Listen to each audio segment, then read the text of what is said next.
Hello, this is Martin Brossman, and I'm going over a few key things to keep in mind when you're posting a video on YouTube for your small business so it will be found. So I'm going to go over to the channel now, and let me click the tab here. Now I'm at my ham radio hobby channel, which, just to let you know, this is something just for fun, but within less than a year, I've reached 691 subscribers. So I'm always doing micro tests that I then apply with my clients as well. So under here, clicking the logo in the right, we want to go into look at YouTube Studio. That's the back office, which hopefully you're all familiar with.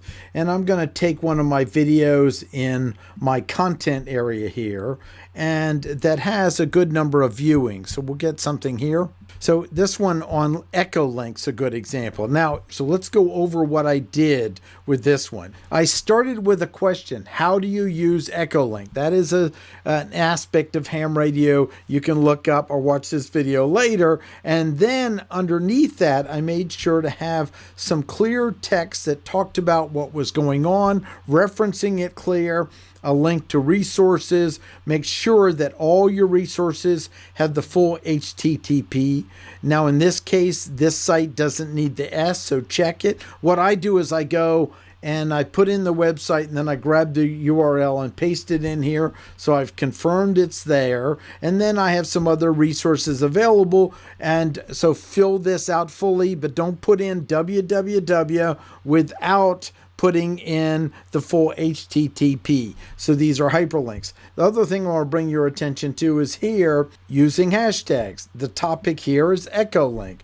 The major topic is of ham radio or amateur radio. The official name's amateur radio. The hobby, most of us call us a ham radio, even have a show on that. Then I'm using what I call a branding hashtag. So on this, the brand I'm using is my own amateur radio operator call sign. So this might be your business name. Now, what I do want you to do in hashtags, remember we talked about how to use them in the class, is go into YouTube and search it and make sure you've got a unique branding name that isn't being used by someone else. I just worked with an author. He has a doctorate. If we just use his name without the doctorate written together, no spaces, anything else, that wouldn't be unique, but with the doctorate, it is unique. Now, on the right, we have some other things like end screen. So just know these are cards and end screens.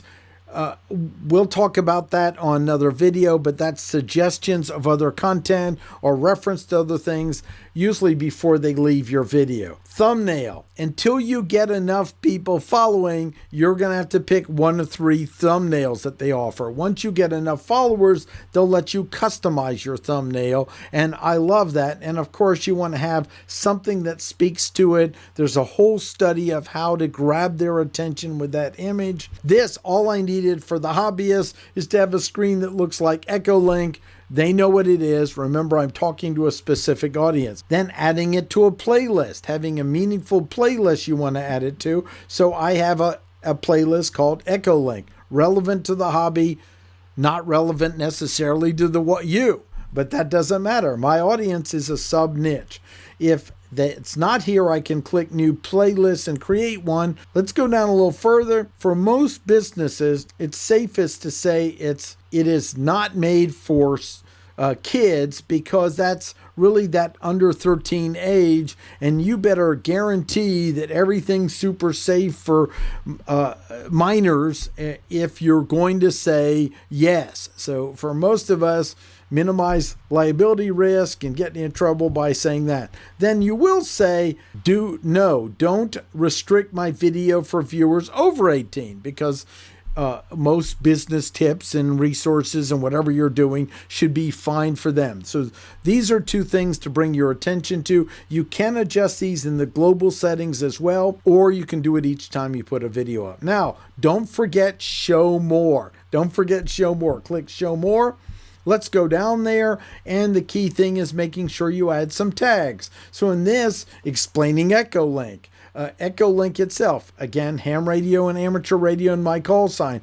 And you can read this for more information. Don't overstuff this. Make sure it aligns with your video. Not that you're trying to bait and switch someone. That will really get you penalized. You need to have integrity. You need to be speaking to what people are looking for, give them clear value, and then give them the next action you want them to take. Extremely important with that aspect. Now, as we move down, I usually will keep it on English, unless there's some bilingual, which is wonderful too. I can barely cover English. I wish I was bilingual, but I'm not. And then location. So I left this empty. This is where, if you're in an area, you want to make sure to fill this out. Extremely important piece to do it. So for me, it might be United States. See, United States. But yours might be the specific town. So if you're a potter in an area, you want to define it as the area so they'll know when people are looking for something in the area, YouTube will know to share it with them. Standard license and everything else we'd leave. So this is just some fundamentals of filling this out. Make sure you've got a title that they're searching for. It's something relevant to them versus some cutesy title. Look, if you have 50 million followers, you can get away with it. Most businesses are starting out, they want it to be found. Then text that explains it further and gives resources. It's okay to have some redundancy or word it differently. Then links to go to. This completes this video. If you found it useful, love to get a thumbs up, comment, whatever you'd like, and make sure to click subscribe and the bell. Look in the comment area because I also have a video that demonstrates how to upload a video if you're more of a beginner and explains that aspects. This is Martin Brossman. Have a great day.